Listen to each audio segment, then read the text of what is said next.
Okay, Chris back again for part 2 of the ESA lesson. So in the first part we looked at engage, and now we want to look at the transition from engage to study and to look at the study phase. But before we do that, again, a little bit of background. Let's actually think about that study phase for a moment. A study phase will typically have a number of components in it. Okay, so let's actually kind of work out what components we have in our study stage.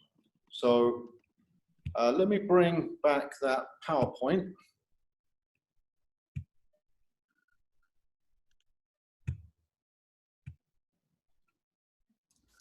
Okay, so looking at the components of the study stage. Now, any study stage consists of two broad areas. Okay, we have our language work and the practice exercises. Which one of these do you think we should do first? Language work? Yes. It's a bit difficult for the students to practice the language if you actually haven't covered it yet. So yes, the language work should come first, and then the practice exercises. Now, remember that in this lesson, we've got two language points. We've got one grammar and one vocab. Which one do you think we should do first? I would probably do the vocab. Okay, any reason why? Yeah, because the vocab is the key. It's maybe new words for me, so I'm going to try to use those in sentences, but I have to know what they mean first, I think. Okay, so yes, you know, these are the sort of building blocks here. They're individual words. And because they're individual words, you know, students kind of find them easier to get to grips with generally than some grammatical structure. Okay, so break the students in gently. So let's have our vocabulary work first. Okay, so yes, okay, then followed by our grammar work. Now, you should have practice exercises for whatever language points you have. So we'd have a vocabulary exercise. We'd have a grammar exercise. And then perhaps a final exercise that sort of combines both of them. So let's say a grammar with vocabulary exercise. And again, this might be quite typical of a 1-hour lesson, 4 or 5 components in your study stage, as long as they're not too long. Okay, so we have 5 components here. Now, do you think that this is the best order to do those components? Yeah, I think it's good. Okay. Ryan, any thoughts on this? It seems logical. You do vocabulary work, grammar work, vocabulary exercise, grammar exercise. The only thing I might worry about is the exercise is supposed to reinforce the work, right? So if you go vocabulary work, grammar work, will they kind of forget, you know, by the time they get to the vocab exercise? Or I don't know. And in terms of retention, I don't know if that's a good structure. Okay, so what would you suggest then? In terms of my initial gut reaction would be vocabulary work, vocabulary exercise, grammar work, grammar exercise, then grammar with vocabulary exercise. That's the last. Okay, very good, yes. There are 2 reasons why it should be done in the order you suggest, Ryan. Yes, and that's one of them. We want to reinforce the language point that they've just covered. If you cover another one and then go back to the first one, yes, they might forget, or it's just not sort of fresh in their minds. Also, despite all the elicitation, having 2 sets of language work in one chunk is quite a large sort of chunk of teacher talking time. Too much, in fact. Right. It's necessary to have that in the lesson, but let's break it up a bit. So yes, indeed, probably the best thing to do would be that. as you suggested. Have the vocabulary exercise immediately following the vocabulary work, and then back to your grammar work with the grammar exercise immediately following that. Very good. Okay, so this is what we're going to have in our study stage. Okay, so let's look at transitioning then from engage to study. So remember that we finished our engage by eliciting the topic. What are we talking about here? Again, it's very unlikely the students will have told you that we are describing what people are wearing. They probably wouldn't give you the topic sort of word for word as you've expressed it in your learner objectives. Rather, they'll probably give you something sort of close enough. They may say, for example, we're talking about clothes. That would certainly be good enough. Okay, so you can acknowledge that, yes, we're talking about clothes and we are describing what people are wearing. You can then go on to give them the full topic. Okay, so looking at that transition there. Okay, so this is what you asked at the end of engage. You're eliciting the topic. And then bearing in mind that you wrote those two examples, you wrote those two example sentences from engage on the whiteboard. Now is the time, or one of the times, to refer to those. Okay, so refer to those and let's remind ourselves of what they are. There we see them on the right there. He's wearing a brown jacket, she's wearing a red dress.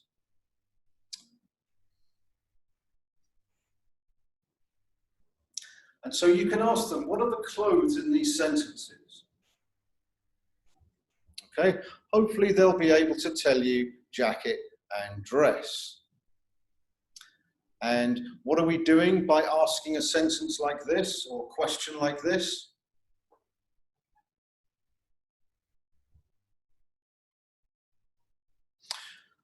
Always remember, as the teacher, you can give the students everything. Okay, instead of asking that, you could just tell them, look at these sentences, the clothes in these sentences are jacket and dress. Right. But we don't do that. Instead, what do? We have them elicit Yes. vocabulary. You're eliciting, okay? Rather than give them everything, elicit. Always bear in mind, everywhere that you could give the students some information, you can try eliciting. As I said before, you won't always get what you're trying to elicit, but you can certainly try. Okay, so rather than give them this, we'll elicit. What are the clothes in these sentences? This is certainly something they should be able to tell you. Okay. And bearing in mind that our first component is study, is the vocabulary work, then we can say something like this. Let's look at some more clothes.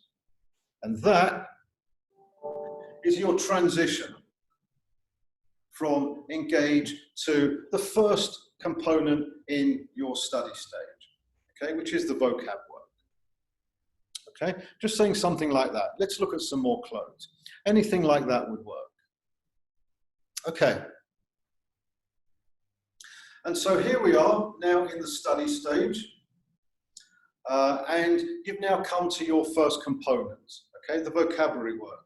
And by the way, notice that those two example sentences from engage are still there on the board. We haven't finished them, okay, so keep them there. But, you know, up there in the corner, out of the way. Okay, now, vocab work. Let's think about this. What do students need to know about a new word? What do they need to know about what? Sorry? A new word. Okay, a new vocabulary word. What They do need to students know, need to know what it means. No? Okay, they need to know the meaning. Now, for a lot of low-level words, if it's a kind of normal everyday object that they recognize and they know what it is in their own language, then there's no need to define it. For example, if this was a vocab word, would you need to define that? No. No, because Just show a picture of it. they know what that is. Okay, Yeah. yes, you can show a picture of it, or you can show them the real object, but they know what it is. They know what it is in their own language. They know what it does. There's no need to define it. If it's a normal, as I say, kind of everyday object, no need to define it. Certainly, though, for sort of higher level words, yes, they might need a definition. Okay, but at the low levels, typically not.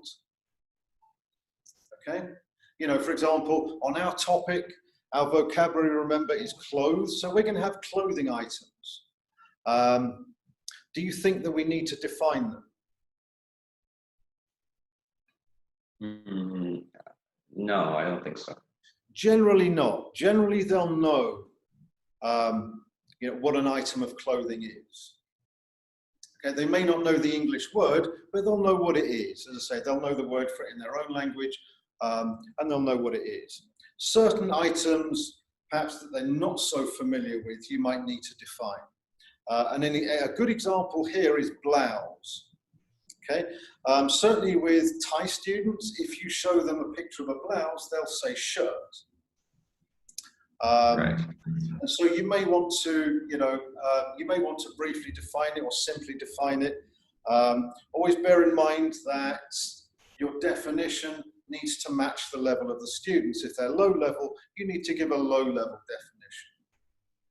Okay, Right. so, but generally with items of clothing, no need to define. There are two things, however, the students do need. What are they?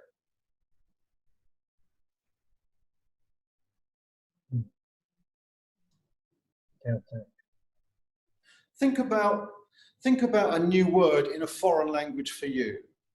What would you want to know about that word, apart from the definition? Pronunciation. Pronunciation. Kevin? I was going to say meaning, but you're saying in addition to that, yeah? Okay, in addition, because as I said, you know, let's say, for example, again, using that. Okay, if you were learning this in, let's say, Swahili, would you want to know the definition of it? No, I just would want to know what the word is, and then, like Ryan said, yes, the pronunciation. because you know what it is. Okay, you know what this thing is. Okay, so pronunciation, yes. What else? Pronunciation is for the spoken word. Oh, spelling? Spelling for the written word. Good. Okay, so certainly at the low levels where you can probably dispense with meaning because the students know what the thing is, there are two things that we really should address. Okay, pronunciation and spelling. Very good. Okay, so pronunciation. Now, what technique do we use to address pronunciation?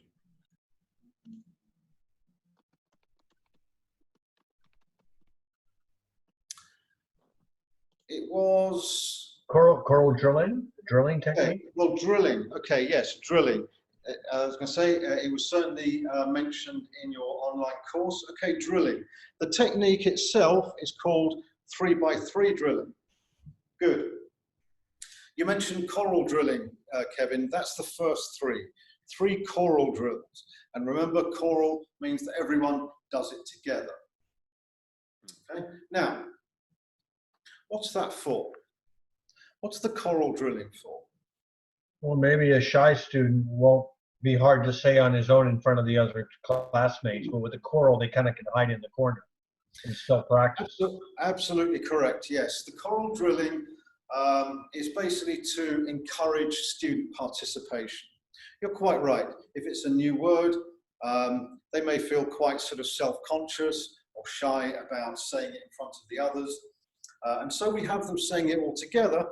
And so they mistakenly believe that they have the anonymity of the group with which to make any mistakes.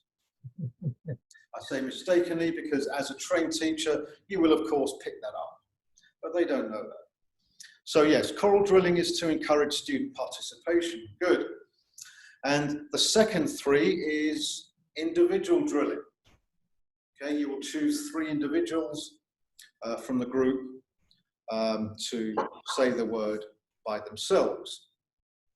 Good. So 3 by 3 drilling, and that's for pronunciation.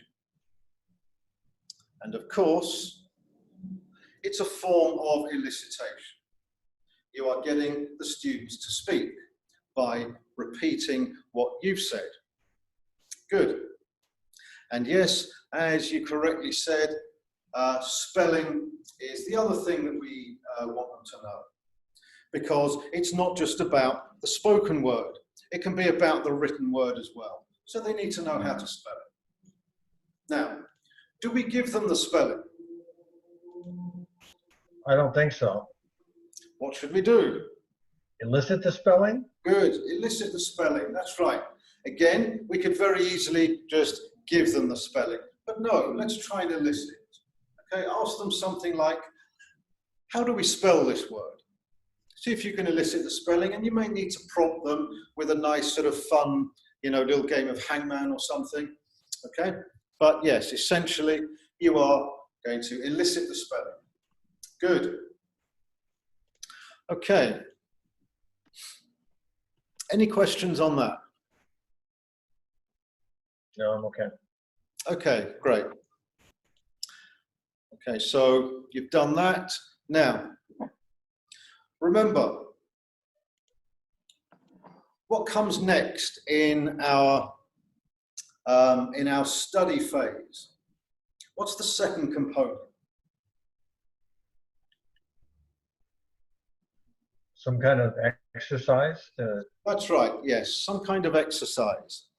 And so what we should do again is transition from your actual vocabulary work to the exercise.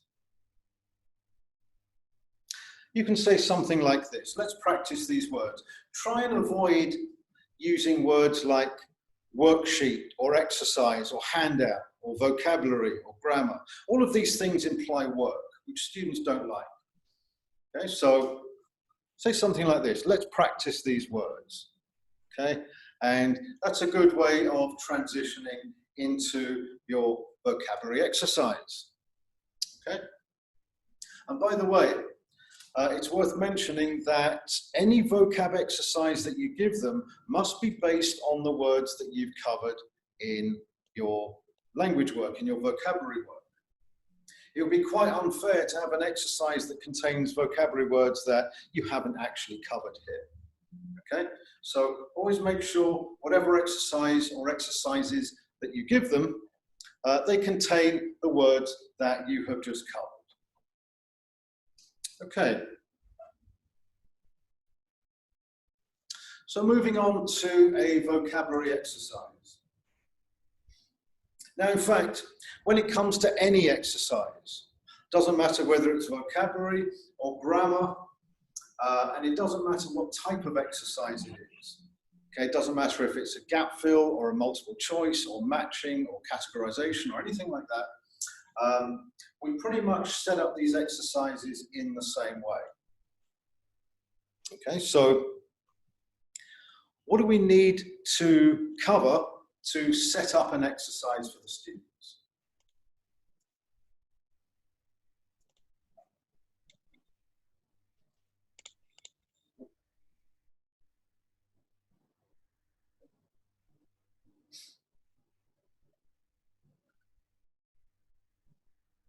Sorry, can you repeat that? Yeah. What do we need to do? What do we need to cover? What do we need to do to set up an exercise for the students? Demonstrate it, perhaps? Okay, demonstrating. Bearing in mind, of course, that you're going to be teaching online, so there are no sort of physical kind of worksheets or handouts.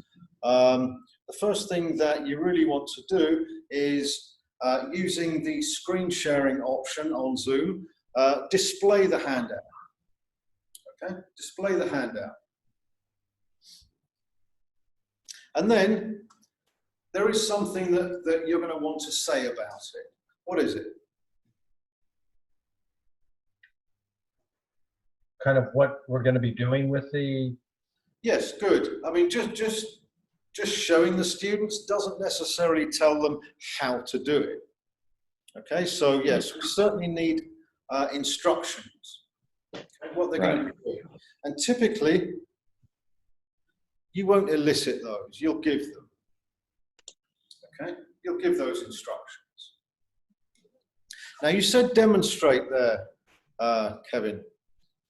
Now, we certainly want an example. Now, do you give an example? You could, or you could have a model student give an example. Okay, you could give an example. But here's the thing. You've given your instructions, and you want to know if your instructions have been understood. Why is asking a question like, is that clear, or do you understand? Why is that useless? Because if they don't know, they're not going to raise their hand and say, I don't get it. No, that's right. They're just going to say yes. Okay? Whether they've understood them or not, they're going to say yes. Okay, so asking that kind of question tells you absolutely nothing. But you do want to know if indeed they have understood the instructions. And so a very good way of finding that out is to elicit an example. For example, you've got the handout displayed. Run through the first question. Okay, and can students give you the answer to the first question? If they can, it's a fair indication that they've understood what they need to do. So here, we should certainly elicit that example. Good. Okay, now what you want to do is you need to share the documents. Okay, you need to share the documents so the students can download. Okay, should be a Word document, of course, so that it's editable and so the students can fill in the answers, whatever they need to do. And there's one other thing that you need to give them. It's something you do need to give. You can't really elicit. Any idea what it is? Time limit? Good. Okay, yes, time limit. As you've seen on the lesson planning, you should put down the time limit for everything you do in the lesson, including the exercises. The students don't have all day for this, so they should know, in fact, how long they have. Okay, so this is something that you need to give them. Okay, good. So you've set up the exercise. This is what you need to do to set up the exercise. And as I said, this is the same for any exercise you do. Now, the students are doing the exercise. What are you doing? Monitor them? Okay, yes, you should monitor them. Make sure that your students have their videos on all the time. So, okay, monitor them, okay, and basically be available for any questions they might have. Certainly if it's a new language point, if these are new vocab words, they might struggle a bit, okay, or they might at least be unsure. So make sure that you're there, you're available for help, and do check with them. They may not always ask you for help, but if you see a student not working, not filling in the sheet, perhaps they're stuck, but they're maybe a bit shy to ask you, and so there's nothing wrong with you asking them. Okay, so yes, monitor, check for any difficulties, and be available for help. Good. Okay, so the exercise is over. Okay, time limit's up, they've finished the exercise. You need to check the answers. Are you going to have the students upload the document back to you for you to mark? No. No. How should we check the answers? We should have the students elicit the answers, preferably one by one. Very good. Okay, so yes, we need to check the answers. Okay, and we can do that verbally. Okay, we'll ask the students what the answers are. And so, yes, that way we're eliciting the answers. Chris, do you mean that each student, one student might read number 1 and then another student read number 2 and number 3? Possibly, yes. There are 2 ways that you could do this. You can certainly do it that way. You can nominate specific students to answer questions, or indeed you could just have it open group. Right. You can just have it open group.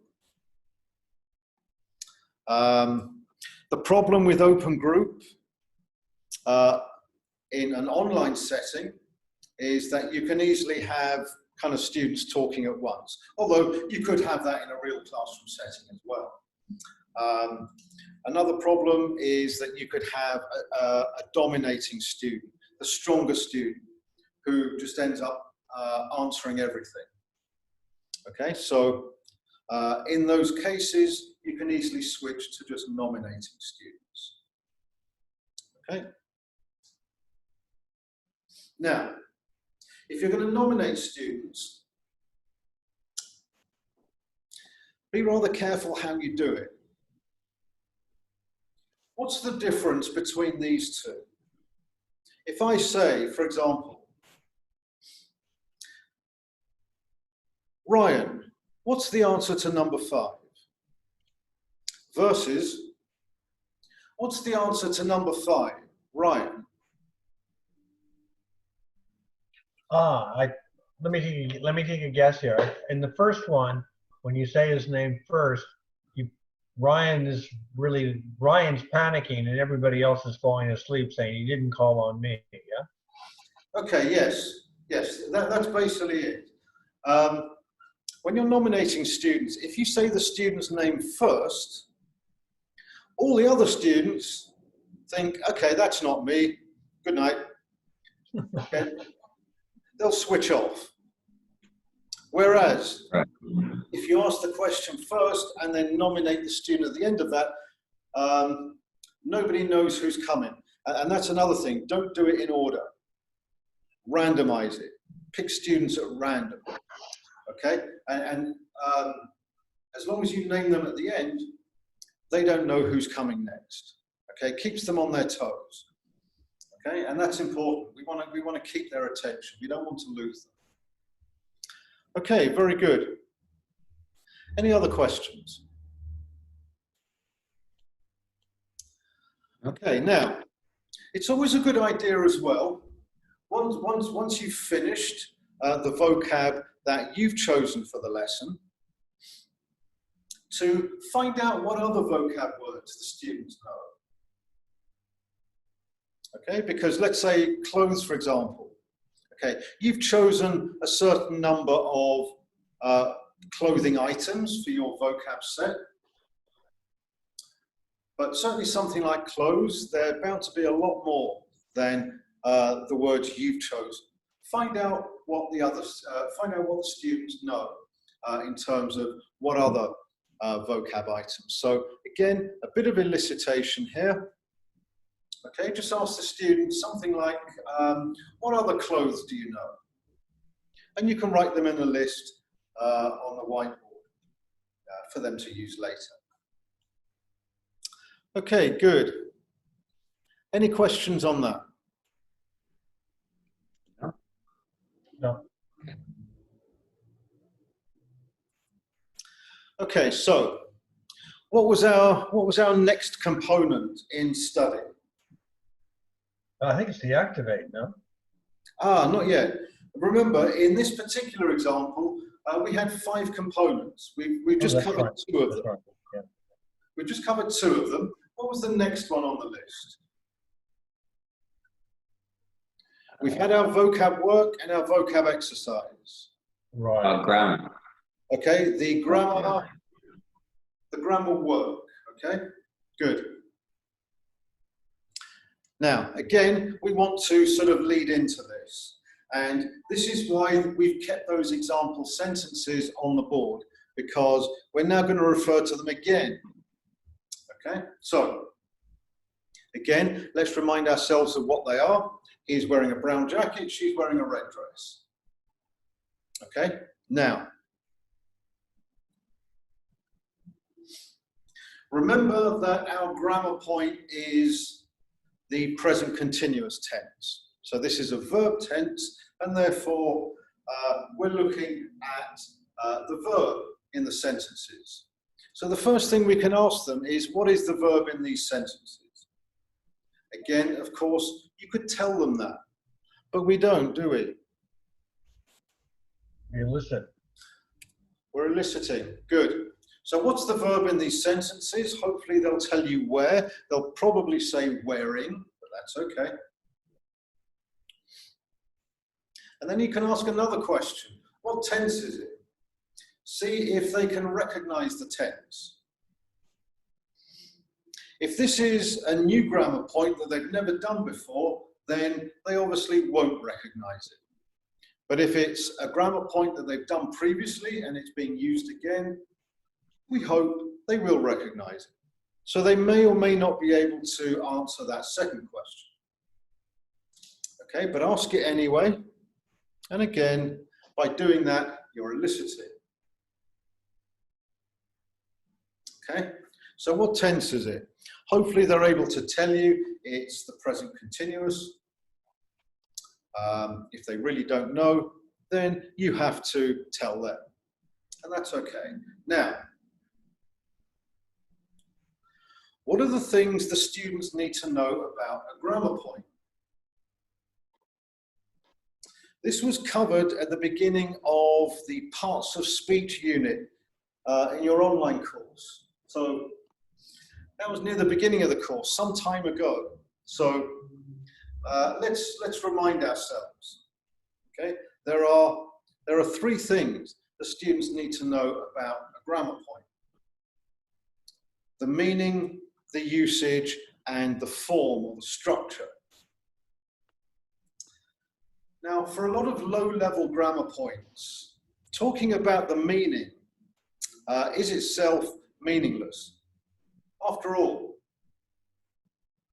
what would the question mean? What is the meaning of the present continuous tense? For a lot of low-level grammar points, the meaning is given by the usage anyway.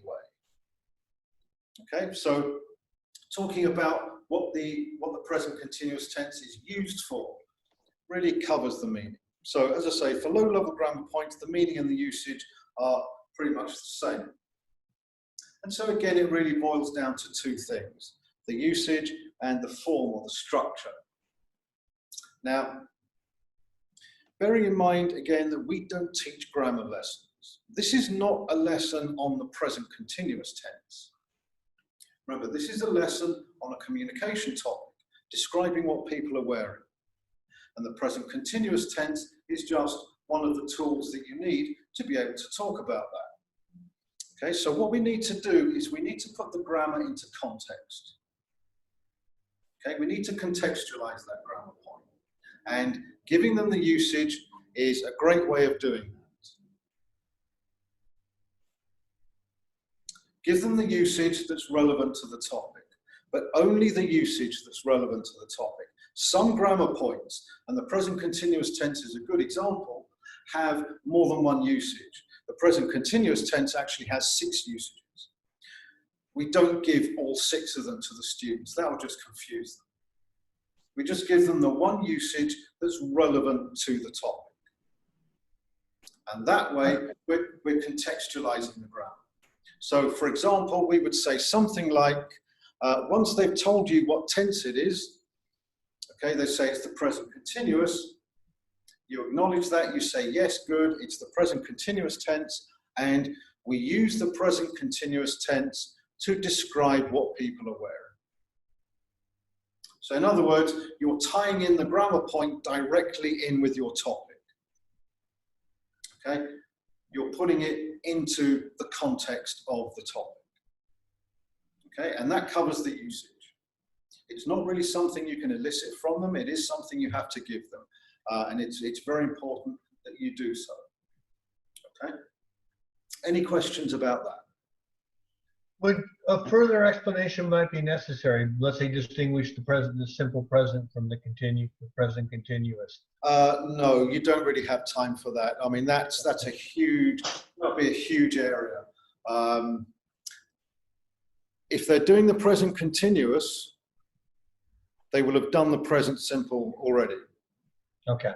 Okay, and so they should know the difference there. And the present simple is a much more versatile tense used for many things. But if a student asks, can we use the present simple here? The basic answer is no. If you are actually talking about what people are wearing, which means right now, it's the present continuous. If you want to talk about what people sort of wear, you know, as a routine, for example, I wear a suit to work, that's a routine thing, yes, that's present simple. But to describe what people are wearing at the moment is present continuous. Okay, good. Any other questions?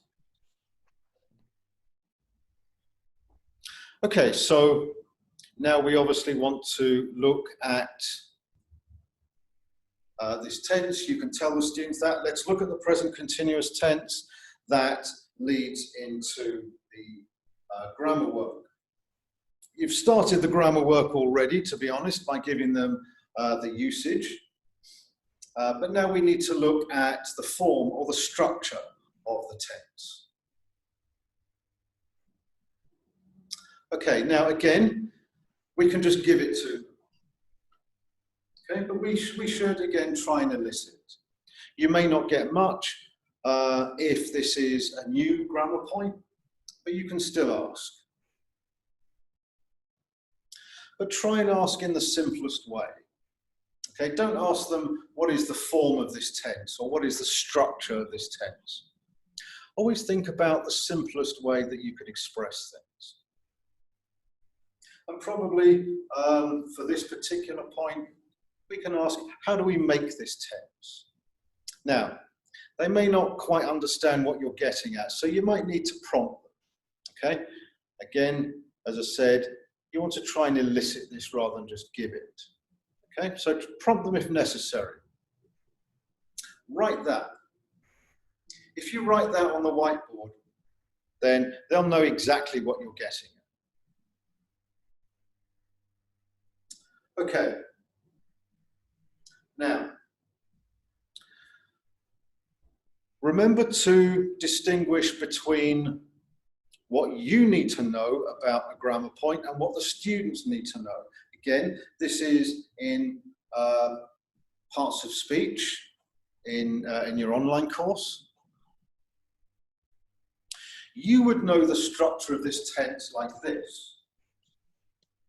But this is certainly not what the students would know it as, and it's certainly not what you should give the students. Okay? Remember, these labels, the sort of the proper names for the components of various grammatical structures is for you, not the students. Okay? So you may know the structure of this tense like this, but for the students, they'll know it in a somewhat simpler way. So the subject is the subject, fair enough. When it comes to the auxiliary verb, more commonly known as a helping verb, there are only 3 of them, and the students will typically just name the helping verb that's used here. And they certainly don't know what the present participle form of a verb is. They know this as verb ing. Okay, so this is the form that you should give the students. And if you're eliciting and they give it to you, that's what they'll tell you. Okay, so subject plus be plus verb ing. Now, remember, back at the beginning, when you've set your learner objectives and your lesson planning backwards and you think about examples of what the students will be saying in the Activate, you'll identify not just the language points, not just the vocab point or the grammar point, but if the grammar point is a verb tense, you should also identify what forms of the verb tense they'll be using. Positive, negative, question forms. This, of course, that you see on the screen is the positive form. Certainly, if students are describing what people are wearing, they'll need the positive form. If the students are describing what people aren't wearing, they'll need the negative form. But that's not very sort of common. Conversely, if they're not describing what people are not wearing, they don't need the negative form. If they're asking what people are wearing, then they'll need the question form. Okay? And obviously, again, identify what forms of the verb tense they need and make sure that that's covered in your grammar work here. Let's just say in our lesson that they're not talking about what people are not wearing and they're not asking about what people are wearing. Let's just say that all they're doing is describing what people are wearing. So they just need the positive form. So there we are. We certainly need some examples. Okay, you need to be able to have a couple of your own examples, and then it's always a good idea to check whether the students have got this structure or not by eliciting a few more examples from them. Okay, so with examples, give one or two, and then elicit some more from the students. Okay, any questions about that? Pretty clear. Okay. Now, that's your grammar work. What came next? What component came next in the study? Exercise, grammar exercise. Right, that's right. We want at least one exercise for the students to practice this grammar. Okay, so again, we can just say something like this. Let's practice this tense. And that's your transition into the grammar exercise. Now, I'm not going to run through the grammar exercise because, as I said before, any exercise is conducted the same way. Okay, so we've already looked at how we would conduct the vocabulary exercise. You'll do the grammar exercise exactly the same way. Okay, so we won't run through that. And you may remember that there was, in fact, a fifth component in our example structure, and that was yet another exercise. That was grammar and vocab together. Same thing. It's an exercise. We would do that the same way, and therefore I won't run through it now. Okay. Any questions?